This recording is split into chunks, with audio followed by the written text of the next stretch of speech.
Look into my eyes. You are getting sleepy. You are in a trance. You will stop using foul language, Krista. Let's get real. That shit's not happening. You have been warned. Content is not suitable for all listeners. Today, we are covering hypnotism stories. So I'm going to start off, of course, I did try to look for a good guy, quote unquote, but it led me on a dark quest, finding a little darker story related to hypnotism. I'm not surprised. Not surprised based on what you covered Tuesday and how it is so suggestive. Mm-hmm. All right, now we could harken all the way back to our very, very, very, very first episode where we covered Western witches, and I specifically covered the Blue Moon murders. Anyway, for those of you who haven't listened, go back and take a listen. Throwback, very first F1. Let us know what y'all think. If we've gotten better, we'd love to hear. If not, love to hear suggestions too.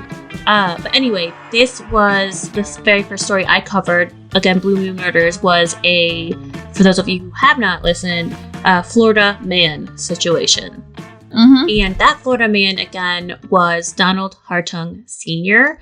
And he was convicted, sadly and grotesquely, of murdering his mom and two half-brothers. Apparently, this guy had ties to Wicca, which is why they dubbed it the Blue Moon Murders. And apparently, the killings happened just shortly after a blue moon had occurred. And the detective up for election used the blue moon to cage this as a ritual killing, even though it was not. And if you haven't listened again, go check it out. F1. But today's case, I bring that up because we go back to another whack-ass Florida man. Also, all of Florida is crazy. Let's be real. Yep. And he's also tied to 3 deaths. Not necessarily murders, but a little suspicious deaths. 3 of them. Questionable murder? Questionably tied to these deaths. Okay. And it's really sad, though, how young the victims were and how this jackass kind of just got off scot-free with a slap on the wrist. Which, technically, after what you covered, you can see both angles legally, but we'll get to it. Okay. So, in your time as a teacher and trained educator, have you ever heard of teachers, social workers, or the school psychologist using hypnotism in any capacity to help support students? Hell no. Yeah, I didn't think so. I guess I never really even thought, I guess I knew it was a therapy because I've always thought about like how people are like, oh, I got hypnotized once and I stopped smoking the rest. Mm-hmm. But I guess I never really thought of it I never really saw the correlation of therapy between the two. Got it. Yeah, I don't think I did either. I saw more of the magician type showmanship. Yeah, the more like the big show. Right. Well, in this case, it wasn't a teacher. It was the freaking high school principal using hypnotism. Oh, God. That's creepy already. Yeah. So, leave it to Florida man in Northport High School. Principal George Kenny, then at the time in 2011, he was 51. He used his pseudo and non-certified in hypnotism experience to allegedly support or counsel as many as 75 students in his high school over a 5-year period. Okay, that's creepy. Yeah. Very, gave me a lot of the Keepers vibes. I don't know if you watched that yet. Mm-hmm. It gave me very much of that vibe. That's a tragic documentary. Oh, sickening. And tragic. Yeah. Ooh. Anyway, this principal, just gave me major, Keepers vibes.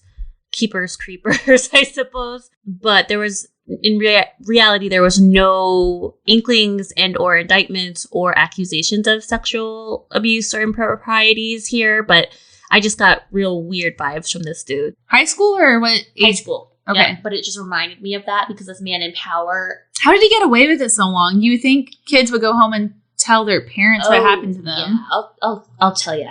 So he's supposed to have used this hypnosis to help students who needed to relax before tests athletes, basketball player having trouble making shots or free throws, and even school secretaries who wanted to quit smoking. Okay. Apparently, while he wasn't clinically licensed, though, in hypnosis, he did write 4 books on the subject, showing how it could help students, again, with test anxiety or student athletes and their athletic abilities.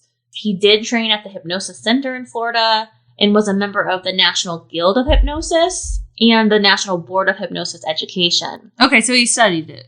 So he apparently studied it, but he wasn't certified legally. And at this time, again, in 2011, there was a big investigation that Kenny claimed that he had worked with, at this time, only 36 students. And those 36 students apparently had parental permission. Or he apparently had parental permission with a heavy focus. And I think this is how he got away with it, by using hypnosis to help their children and students, become a better athlete or do better in school. Okay. Supposedly. And in doing so, he even worked with the school's coaches and like the sports team. So like the athletic directors and coaches. Like for motivation or? Yeah, exactly. But according to NBC News, who combed through this investigative report on Kenny's reported practice, the school psychology teacher, Anne Brandon DeBerger, said in her interview with investigators, where they're looking into this dude of like, what the fuck, that's creepy and total gross abuse of your power. She said, Dr. Kenny isn't doing any hocus pocus. That's just what it has been blown into. The report actually detailed his practice, having people close their eyes and visualize the serenity that you talked about on Tuesday, and he talked them into a deep state of relaxation. Yeah, I wouldn't mind a deep state of relaxation. Sounds nice. And then he, again, use the suggestive powers to feel calm and focused before that test or the big game. And, of course, the guy who was the director of the National Board of Hypnosis Education stood up for Principal Kenny and said that hypnosis is simply bypassing the critical factor of the conscious mind and creating an open-mindedness to new ideas. Okay. Which you covered. Okay, let's go back. We're in high school. I'm going to set a scene here. We're back in 2011. It's a Friday Night Lights, like American football. For you, Aim, since I know you're not into football. It's homecoming in Northport, Florida, which again is a small southwest town near the Florida coast. And instead of cheering for their team that night at homecoming, the stands were actually more somber. So they're memorializing and remembering and celebrating the lives of several students that recently died. Wesley McKinley was 16, and he was very musically inclined, actually studying and hoping to go to audition at Juilliard. Wow, that's impressive. Yeah, smart kid. Very talented too, obviously. Marcus Freeman, who would have been, had he not died by suicide, 16 years old, would have been the star quarterback that night. Aww. And sadly, even sadder, his dreams were to play football collegiately at Florida U and to study to be a sports physician. Finally, we have Brittany Palumbo. She was 17 and she was applying to colleges at this time in 2011. She had a 4.0 GPA. Unfortunately, she also died by suicide. So 3 of them in the same year? Yeah. Now, the first one... That's a lot for... Wesley was... he actually died in a very tragic car accident. But all within weeks of each other, these 3 passed away. Wow. That'd be so tragic in your high school. I can't even remember... Like in high school, I mean, I'm assuming you probably had people pass away. Yeah. I think it was like 2 or 3 while we were in high school. So to have that happen in weeks apart from each other, wow. Yeah. That's really sad. Awful, right? 16, 17 years old. Yeah, I remember Christy Babcock, God bless. She was in a really bad car accident. She was just so, she was irreverent, but she was a funny soul. She reminded me of Ruthie, actually. Ruth from Ozark? That was Christy. Did she not put up with anything? No, hell no. And she had this like raspy, cool voice, and she's a little butchy, but I don't know if she was actually into women or not, but she was just so fun, and we played lacrosse together, and she's always made me laugh. And she passed away in a car accident. It's tragic. So terrible. Anyway, to your point, yeah, terrible. So besides these 3 classmates being so young, passing away within weeks of each other, they had something else in common. I apologize. Marcus Freeman, who was the football stud, he was the one that tragically passed in a car accident. Oh, okay. And then Wesley McKinley and Brittany Palumbo died by suicide, again, age 16 and 17. Oh, so young. The thing that they had in common after dying so closely to each other was that they were also, all 3 of them, hypnotized by their principal, George Kenny. I knew that's what you were going to say. Yeah. Did. Obviously, at that night at the football game, the news was breaking that he was indicted in this crazy lawsuit. And so he's now a disgraced principal at this point. And he was, no surprise, a self-proclaimed mind healer. So, again, Kenny was an unlicensed amateur practitioner. He ignored repeated orders from his bosses at the Sarasota school board to stop hypnotizing these kids. Before or after this? Before. Okay, before. Yep. And yet again, he has claimed in his own statement that he hypnotized at least 75 students over a 5-year period.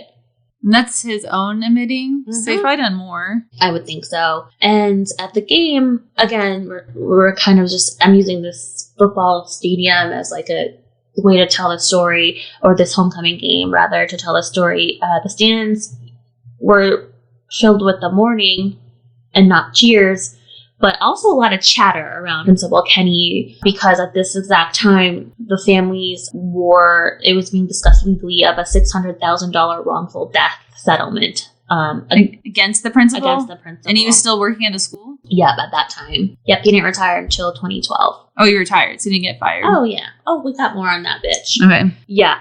So Damian Mallard, who's the attorney that represented the families of these poor children, said, probably the worst loss that can happen to any parent is to lose a child.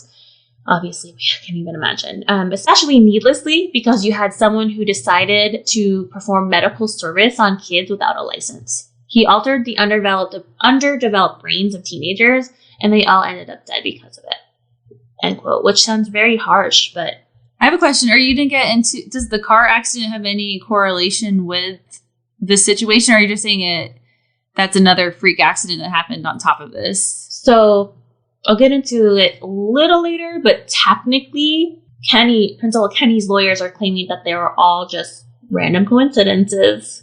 So the car accident, though, do we know if it has anything to do with the story? Or are you just saying it was another tragedy that happened? Another tragedy. Okay. Yep. So, to add even more pain to the parents' pain that they're going through, again, Kenny basically just got a slap on the wrist for his negligence. Mm-hmm. He only served 1 year probation in 2012 after a plea deal, and then was hit with a misdemeanor charge of practicing hypnosis without a license, which is actually illegal in the state of Florida. It's legal to be able to... Illegal to practice without a license. Okay. Yep, illegal. What do you think? You worked in schools. You think the school board did anything else? Probably not. No. Of course the fuck they didn't. He retired on a full pension, and now just runs a small B&B in the old Smoky Mountains, doing his thing. Yeah. So is there much proof that there is I guess my question There's no proof that these deaths were caused by him. Obviously, only speculation by, I think, sad parents and classmates, obviously rightfully seeking answers. So legally, no, there's no direct connection to causation here. The only reason he got caught or in trouble was because he was practicing hypnosis without a license, and especially on top of that, without a license on minors. I understand that, but is there the more... Because I could see it'd be easy to point your finger and say, hey, all 3 of these students were hypnotized by him, but is there any proof or stories that might have suggested for these kids to have suicidal thoughts from his actions? That didn't come up, no, but of course the parents in the community were like, that's what a lot of them thought, and were like livid at the little they got, but unfortunately, unfortunately, screw that, because this is a horrible, tragic death. The rest of the community really backed the principal. And I'll get into that here in a second. I guess I'm just curious, like... But there was nothing came up, and I have, like, 10 articles, and nothing came up that had any bearing in court that they could prove that the student's deaths were a direct correlation to his hypnotism. You know, they're probably just all under pressure. Think about that he used his hypnotism for test anxiety. One kid's trying to go to Juilliard, the other's trying to be a doctor, a medical doctor, and play football collegiately. That's a lot of pressure. And the other girl was a 4.0 student, and you've seen it as an educator, like how much pressure students are under now. And so my theory is, you know, stress and anxiety and depression. Yeah, I guess to me, it's hard for me to make a decision if he is really as guilty as the community was saying, or if the community was just at a loss and they wanted someone to blame. Yeah, and ironically, the community actually, when the tragic car accident happened, as an accident before the two suicides, the community really championed him and said his hypnotism helped them get through the grief of losing that student. Interesting. Yeah, so I agree. The parents were outraged, and the classmates who knew these students, Marcus, Wesley, and Brittany, were really upset. The families only received, each family, out of the total $600,000, each family received $200,000 in this wrongful death suit.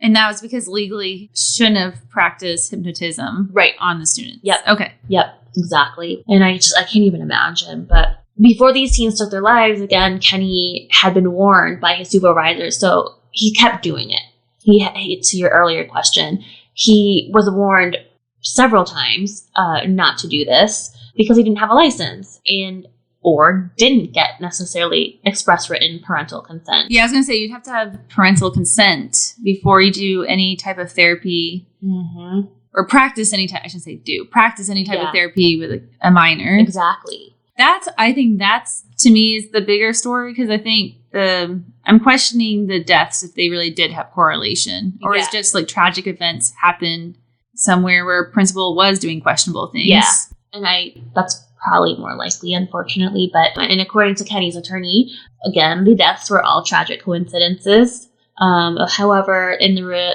investigation report, Kenny did acknowledge to continuing to do hypnosis on students after being warned. Why didn't he just go get his license? If he was that passionate about it, just go get your license. Yeah, it's so ridiculous. Yeah, just go fucking do it.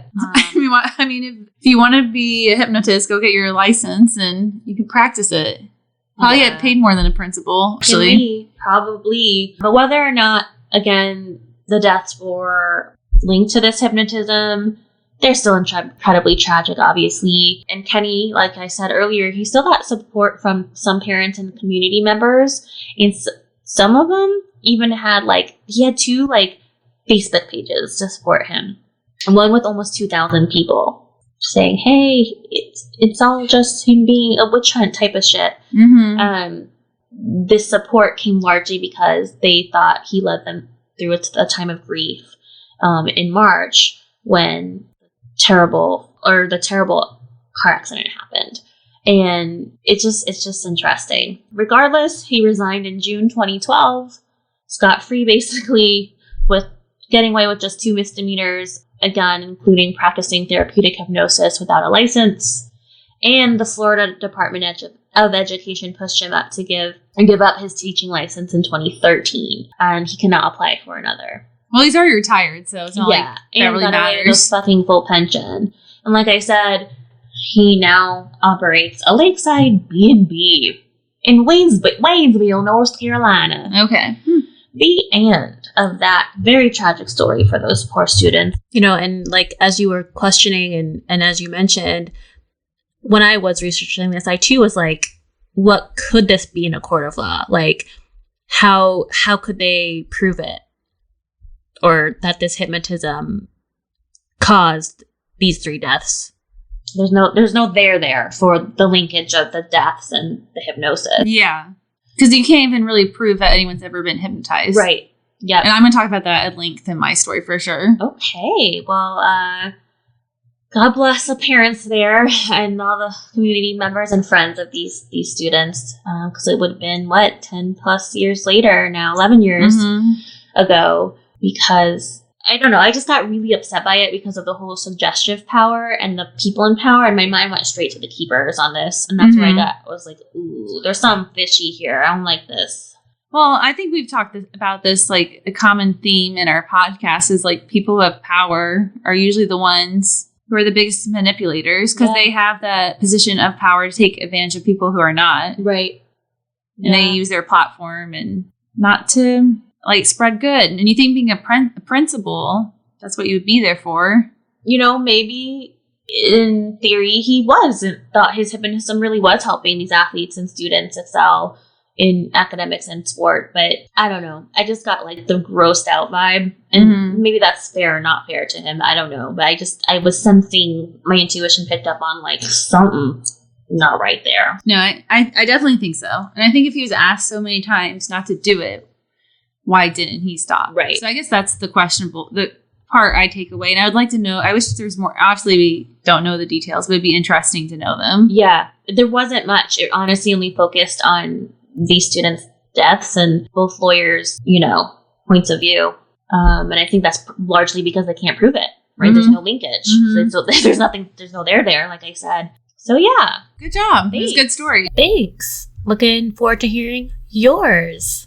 Okay, so before we go across the globe to Indonesia for Amy's hypnosis or criminal hypnotist stories, want to share another word from our friend up north, John McDonald at the Not So Random Rant podcast. And thanks again for sticking with us. And here's a little word from John.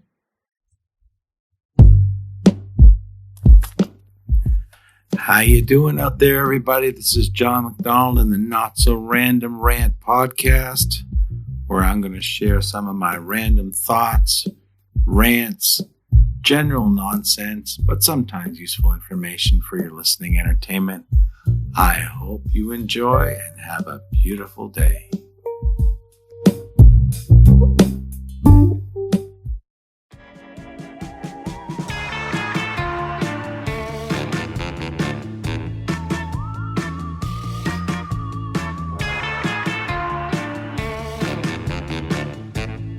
Okay, so for today's story, I'm going to be taking us across the globe to where I was conceived.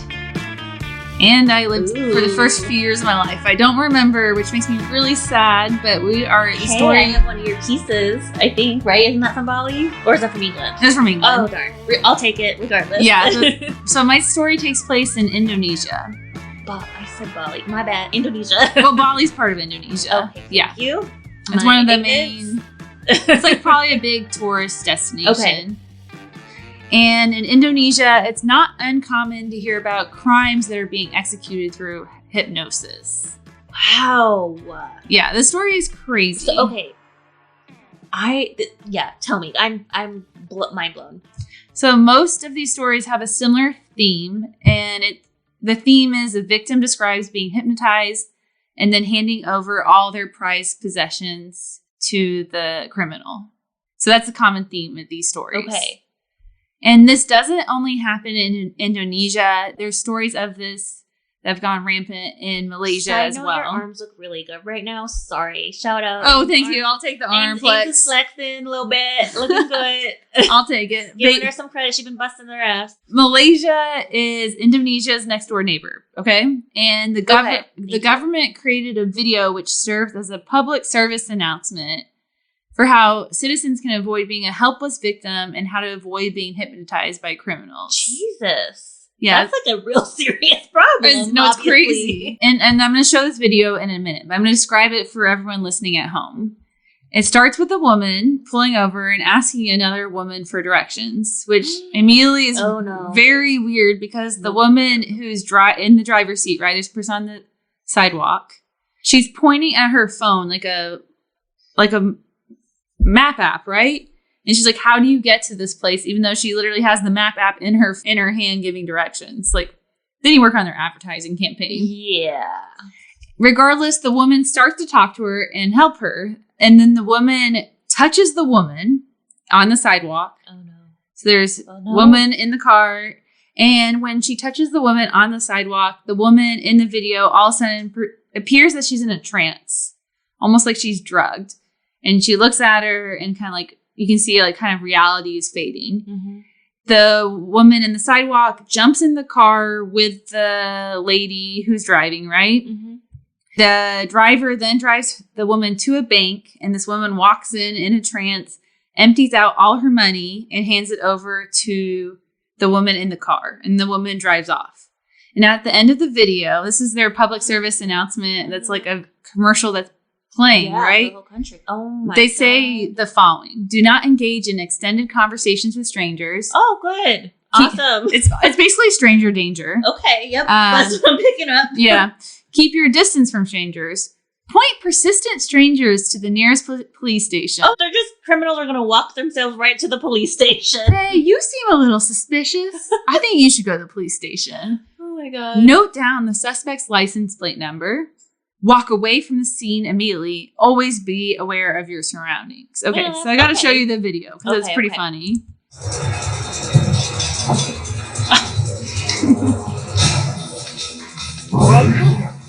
Do not engage in extended conversation with strangers.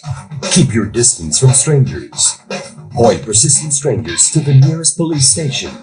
Note down the suspect's vehicle number. Walk away from the scene immediately. Always be aware of your surroundings. Oh my God. Really interesting. Bizarre, right? Well, I mean, it was well produced visually, but it almost reminded me a little bit of Zombies, where that woman looked like she was in a trance, even though she was like, she had the motor functions and stuff. What the fuck? And then the announcer, it almost sounded like a sporting event or a movie versus like a PSA. Yeah, like, yeah, it's definitely. Yeah, Like, we're gonna have to post it because it's definitely interesting. cultural lens, that's for damn sure. But like, also again, why the fuck would a criminal just take themselves right on to the, I know. to the police station? It's like someone walks into your bank, they rob you, and the nearest police station is just a block away if you want to turn yourself in Right. on your way out. Yeah. Okay. But But it's scary that that's actually a legit problem. well, we'll get into it a little bit. Oh. So in 2016, the Criminal Investigation Unit of Jakarta arrested 5 criminals who used hypnosis to steal from over 100 people. And the police reported that this team of 5 would go up to someone very similar to the Malaysian public service announcement video I just talked about. And the common theme is they're asking for directions. Okay. So I guess never give directions to anyone in Asia. That's what I'm getting from this. Tokyo was fun. Tokyo felt safe everywhere, but And while they were asking for directions, this is when the criminals, the team of 5, would hypnotize the victim to hand over all their personal belongings. It was reported that people would hand over their laptops, all their cash, and their phones. And once the hypnotic spell was broken and the victim became aware of the situation, the team of 5 had already vanished at this point. wow. The team of 5, they were working together because they had a mission to buy land in Bogor, which is like a city south of Jakarta.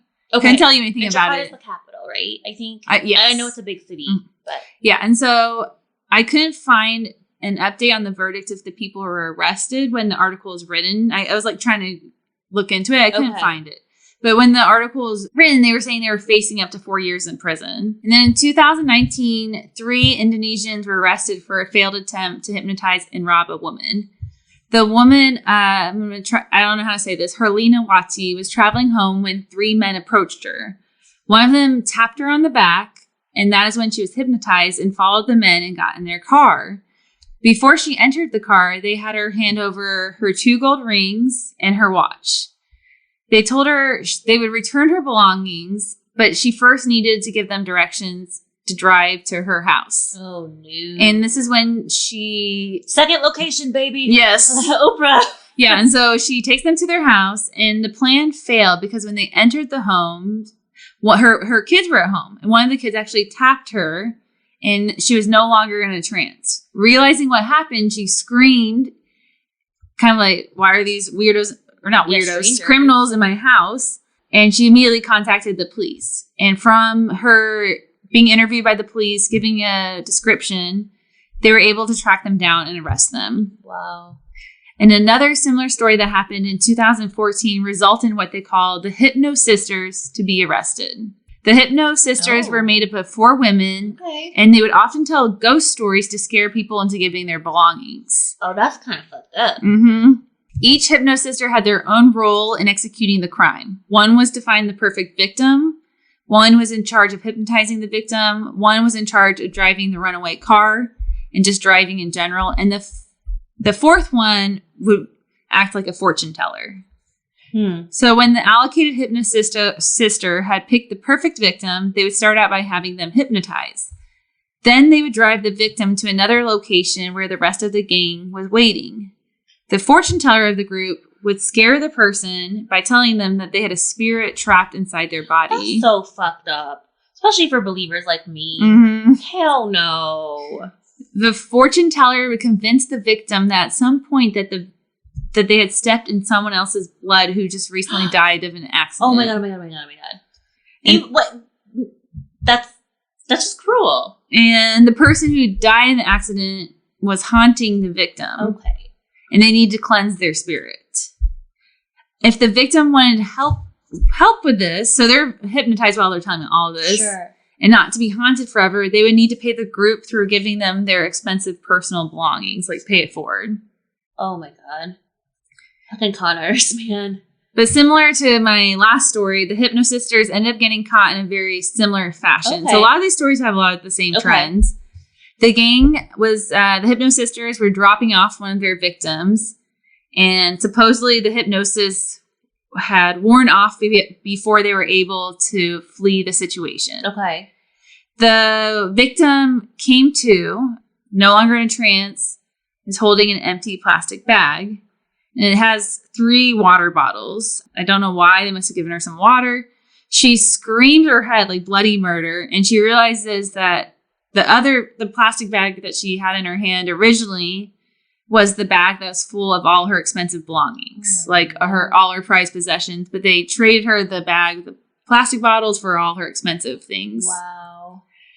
And the victim was able to recall again what they looked like, and the police were able to track down the Hypno Sisters. Okay. And I'm assuming that several other people came forward, and so because I'm assuming just not from one person, they probably had like an idea of who they were to begin with. Yeah. And when the police arrived at the house, they found hundreds of millions of rupa, the local currency there, expensive jewelry, and countless cell phones. Jeez. And the 4 women were only arrested for 4 years. And I think a lot of it's because they can't pinpoint that they actually perform hypnotism. It's more that they get in trouble for fraud. Sure. Oh, fraud. Okay, sure. And these stories to us may seem like crazy, right? But if you live in Indonesia or Malaysia, and if you do a quick Google search, you will find that there's countless stories of this happening time and time again. Like, these 3 stories aren't So don't go there. that insane. What you saying? No, I would go there in a heartbeat. Oh. I would love to go. Bali's on my, I have to go. I feel like I lived there for part of my life. My parents lived there for 10 years. I got to go. And it's a beautiful country. Definitely. Here, the food's amazing too. There is actually, I thought this was interesting. There's an uptick of criminal hypnotist activity during the fasting month of Ramadan. During Ramadan, Muslims, we know, refrain from eating, drinking, smoking, marital relations, or getting angry during daylight hours. Okay. So you can't call your ex-husband a dick until dark. Well, guess I failed that Ramadan. During this time, you're supposed to work on like bettering yourself, like bad habits for us, not using the F-bomb as much, or avoid lying. Episode, we've been pretty good. I have. And you're supposed to actually do things to help make you a better person and the community. So that might be like praying more, fitting that in your day, or donating to charities, or like paying it. How can you pay it forward? At the end of the fasting period, over 10 million people travel to Singapore, and it's to celebrate the breaking of fast, right? And they're coming and going from Jakarta. And the day starts out with the Muslims visiting a mosque, and they recite prayers that are traditional for the day.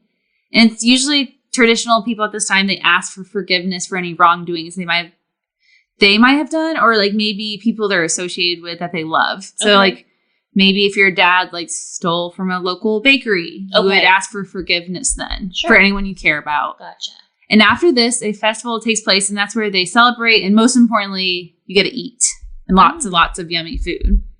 And then since tens of millions of people are traveling back and forth to Singapore for this very sacred ritual and festival, they know that criminal activity will be on the rise. So the government, it wouldn't be uncommon if you were at the airport during this time, you might see a banner that says, "Be wary of strangers that suddenly touch you and avoid talking to them." Well, don't touch me, number one. But yeah. And then there are several. But I'm not gonna lie, I do chat with strangers, as we know. So I'm X off right there. But don't fucking touch me. Yeah, and if you're like at the airport or at a train station and bus station, you're gonna hear public service announcements telling people be wary of criminal hypnotists, right?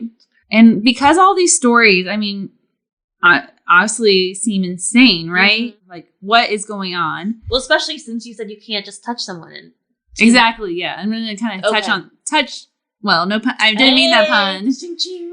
Touch on the fact that, like, how is this happening? So, Vox News, they wrote an investigative piece titled, "We got to the bottom of Indonesia's mind control robberies," with a tagline saying the following, quote, "Local newspapers are full of stories about people being hypnotized into emptying their life savings by gangs of skilled thieves. Is any of it true?" Journalist Alice, she sat down with a reputable Indonesian celebrity hypnotist. And in the beginning of the article, Alice, she kind of reminded me of you. She was like thirsty for him. Okay. That was like the first part of the article. But then she gets back to reality and gets back to the story. She asked him if these stories of people being hypnotized can actually be a real thing. Like, obviously, from our history segment we covered on Tuesday, I kind of said you can't just tap someone and hypnotize someone, especially someone who's not willing to be hypnotized. Sure. That doesn't happen. And he replies with, "What people imagine as criminal hypnosis isn't true." And his name's Romy. "They believe it's true, therefore it becomes true. Mm-hmm. But belief and fact are two completely different things. Mm-hmm. What people imagine is that somebody can just go up to you on the street, tap your shoulder, and you're done. Mm-hmm. Show me somebody who can do that, I will pay him millions. On my show, I've challenged people who claim that they could do that, but nope, they can never deliver." And he is a hypnotist himself, but he's saying that's not really what hypnotism is. Sure. Like magicians, kind of. Like where they, the good ones, as we touched on in Magicians episode. Everybody else, you're going to check out all our old episodes today. Yeah. Amy touched on the amazing Randy being a really good guy, actually, for the Bewitched Panther characters. And said the magicians say they promise to deceive you, and they do. And so this sounds like this guy's kind of similar caliber of actually honesty, right? Of saying, look, this is the trick. This is what's up. Basically, right on theme of what you're saying. He's like, not hypnotism's, it's more of a therapy act. It's not people losing their minds and doing things against their will. Right. So this really leads people to ask more. So if it's not real, then what's happening? Like, this doesn't make any sense. Why are these stories so viral and they keep happening time and time again? Right. And his theory is, and I can see this, like, no one knows the answer, truly. But his theory is that the victim is embarrassed by the fact they got duped or persuaded. It would be embarrassing. I handed over all my prized possessions willingly. I didn't tell you about the psychic thing for many years because I was embarrassed. Oh, that's in our last episode. Oh, yeah. Again, I'm doing all the references today, making the rounds. But yeah, essentially, for those who did not hear our Soulmates episode, I did a crazy thing for love and on the advice of a psychic. And I literally have never told anybody that, except for the ex-noob. I'm embarrassed. Yeah. And it's like there's a shame that comes along with being a victim of fraud. Well, 100%. And these people weren't, from what I understand, doesn't sound like these people are getting physically abused. They're just willingly handed over. Right. And that's how they get away with it. But to rationalize this, like, they're making up stories about me, like, immediately they're hypnotized by a criminal. He said that, yes, people are being persuaded and manipulated to give their belongings, but it's not through a quick tap of the shoulder, like they're saying. Mm-hmm. He said that there's also more of a backstory that journalists are leaving out for more sensational headlines. So it's kind of like, how can we make this story splash and get people to listen to it? And there are obviously con artists out there, and these people tend to be medicine men, which are someone who sells cures for sick people. Mm-hmm. And they might tell people, I'm not willing to give you the cure until you give me some money or however you want to pay me. Right. And sometimes these people are religious authority figures that are taking advantage of people. Oh, no surprise. Another interesting thought in this article, it was a really good one, is that Alice brings up the question, how are people being arrested for hypnotism when you can't really prove that hypnotism is a real thing, or B, happened to an individual? Great point, Alice. She brought up the discussion that people are being arrested for fraud because they promised to deliver something after victims paid, but they're not delivering it. So they're not being pinpointed with, oh, you're a criminal hypnotist. It's just for fraud. Got it. And at the end of her interview, she asked Romy the following. Because you have to think this fear is widespread throughout the country. Sure. Do you have any advice for people who are afraid of hypnotism and being conned? And at the end of the article, it ends with, just pray a lot and don't ever trust strangers. This sounds like cliche advice for children, but people forget it again and again. Yeah, me. And that is my wrap for criminal hypnotists in Indonesia and Malaysia. I thought it was really crazy, though. Like, that happens. And amazing. That's like a wide fear there because we don't have that fear here. Mm-hmm. So it's definitely a different cultural thing. What a difference, too. Be that, like, culturally, obviously, but, like, my guy was arrested because fraud was illegal. Or, excuse me, because hypnotism was illegal without a license, whereas yours is just actually about the fraud when, you know, I don't know, most feel like, not to defend my guy again, the principal, but, like, he should have been indicted more for the, I don't know, the fraud. But that all comes down to kind of our whole judicial system. You're not guilty till you're proven to be guilty, and there's no proof. Innocent until proven guilty. Thank you. That's what I'm trying to say. I see she's getting there. But I don't feel like your story, even when you were telling it, I was kind of questioning it. I was like, it just seems like to me, tragic events happen. Sure. Emotions are like at an all-time high, and people want to blame people for tragic things that have no explanation sometimes. Absolutely. And I'm tending to agree with that. But I still get creeper vibe. Oh, I don't think you should be doing it. But also, I think it's interesting that there's actually like public service announcements out there. That's wild. Mm-hmm. So, but I feel like they should almost re-educate the public because like that PSA was invalid with the whole tap on the shoulder thing. Like, if we know that's not how hypnotism works, then you need to redo that PSA because that's malinformation or But you have to think about, well, yes, that's the government, but also like the media eats this stuff up. Oh yeah, like any. Of course. News outlets going to love these stories that make people scared. Oh, of course. If it's going to make them more money. If it leads, as we say. If it's sensationalized, even better. Mm-hmm. Yeah, I thought this was a great job. It was fun. Fascinating. Yeah, very interesting. So when are we going to Indonesia? I would love to go. Let's go tomorrow. Okay. Let's skip work. Well, I get to go to Hawaii. That's awesome. I'm jelly. I want to go. That's on my list. Yeah, I've never been either, so it's going to be amazing. Wow. What are we covering next week? We have astrology, which is right up my alley, as y'all know. Yeah, it's fascinating because I actually got to meet some actual astronomers on Friday as part of my job, but astrology is not that. It's a pseudoscience. No, I have a lot of students who take astronomy who think they're taking astrology, and then they're they really? They're very disappointed. And I'm like, yeah, it's like physics. And it sure is. Geometry. You don't know how often that happens. Well, kids, y'all should read the dictionary. Or read the course description. Or that. Yeah, you know, there's that. Well, let us know if you've ever been hypnotized, or you want to be, or your experience with it. Do you believe in it? Yeah. Hit us up. bewitchedbanter@gmail.com. And as usual, please, please, please rate, review, subscribe. And if you do listen and you like us, if you love us, please let us know on any of the reviewing services wherever you listen to your podcasts. Or if you have good feedback, like feedback for how we can get improved. We like that too. Mm-hmm. Because we're obviously growing and trying to get better. Mm-hmm. Be kind. Well, on that note, should we say bye? Yeah. Peace, bewitches. Peace. Stay tuned. Next week, we'll be doing another collaboration, actually our very first crossover with our buddies, the Justins, over at the Stupidest podcast. So stay tuned for that, and we're super excited to work with these guys, and hope you enjoyed today's episode. Music, Phantom Fun by Jonathan Boyle from premiumbeat.com. Podcast edited and produced by Krista Hinz and Amy Holt.